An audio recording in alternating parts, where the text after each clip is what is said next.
প্রিয় দর্শক, আসসালামু আলাইকুম।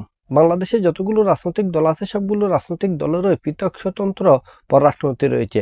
আমরা যদি আওয়ামী লীগের দিকে তাকাই তাহলে দেখতে পাবো আওয়ামী লীগ সর্বাবস্থায় ভারত এবং রাশিয়ার সাথে সুসম্পর্ক বজায় রেখে রাজনীতি করে এসেছে। এর সুফলও অবশ্যই আওয়ামী লীগ লাভ করেছে।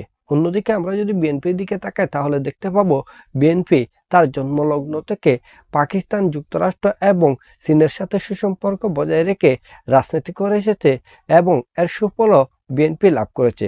কিন্তু শহীদ প্রেসিডেন্ট জিয়াউর রহমানের বর্তমানে দেশনেত্রী বেগম খালেদা জিয়ার নেতৃত্বে বিএনপি যখন রাষ্ট্র ক্ষমতায় অধিষ্ঠিত হয় তখন কিছু কিছু মানুষের দ্বারা পরিচিত হয়ে তিনি তার পররাষ্ট্রনীতিতে ভুল নীতি গ্রহণ করেন।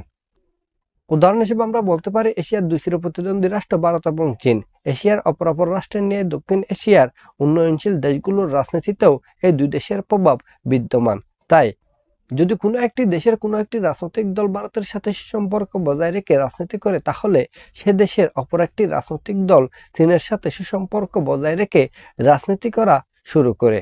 আমরা জনপ্রিয়তার মাপকাঠিতে দেখতে পাই ভোটের নিরিখে এই সমস্ত রাজনৈতিক দলগুলো পরপর নির্বাচিত হয়ে সরকার গঠন করতে। বাংলাদেশও এর ব্যতিক্রম নয়।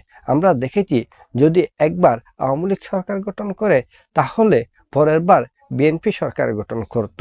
কিন্তু বিএনপির ভুল নীতির কারণে, আওয়ামী লীগের একপেশি রাজনীতির কারণে, মাল্টিপোলার বিশ্ব ব্যবস্থার কারণে আওয়ামী লীগ দীর্ঘমেয়াদে ক্ষমতায় থাকার সুযোগ পায়।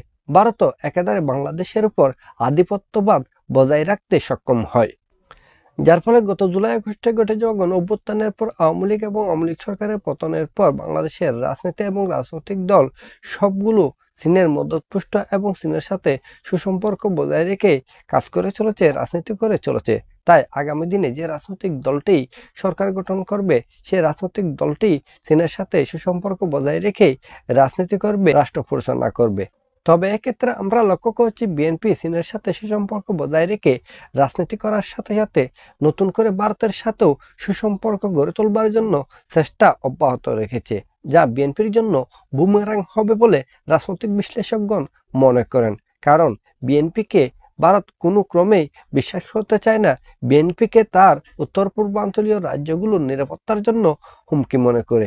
যদি ভারতের প্রয়োজন হয় তাহলে অন্য কোনো একটি রাজনৈতিক দলকে সাহায্য সহযোগিতা করে আওয়ামী লীগের স্থানে বসানোর জন্য চেষ্টা করবে, আওয়ামী লীগের খালিস্তান পূরণ করার জন্য চেষ্টা করবে। এতে কোনো সন্দেহের অবকাশ নাই। আর তাই বিএনপির উচিত পাকিস্তান, যুক্তরাষ্ট্র এবং চীনের সাথে সুসম্পর্ক বজায় রেখে আগামী দিনে রাজনীতি পরিচালনা করার। আমাদের পরবর্তী ভিডিও পাওয়ার জন্য আমাদের এই চ্যানেলটি সাবস্ক্রাইব করবেন। সবাইকে ধন্যবাদ। আসসালামু আলাইকুম।